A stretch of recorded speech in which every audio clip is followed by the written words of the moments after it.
আসসালামু আলাইকুম। যারা এই মদ খাও, দারু খাও, তাদের জন্য এই ভিডিওটা। যারা মদ খাও, ইসলাম ধর্মে মদ খাওয়া হারাম।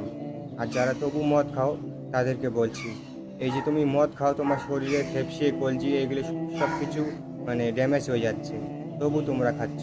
আর এটা তো বড় কথা না, ইসলাম ধর্মে দারু খাওয়া হারাম, এটা খাওয়া যাবে না, তবু তোমরা খাচ্ছ। তো আমি তোমাদেরকে একটাই কথা বলবো, এই দারু এইগুলো খাও না, বাদ দিয়ে দাও। এগুলোর জন্য তোমার বাড়ির তোমাকে খারাপ বলবে, এই গ্রামের লোকও তোমাকে খারাপ বলবে।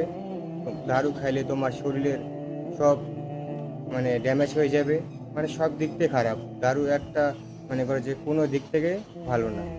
আর তবু যারা দারু খাও, এই কথাটা মনে রেখো, এই পাপটা আল্লাহর কাছে একদিন জবাব দিতে হবে।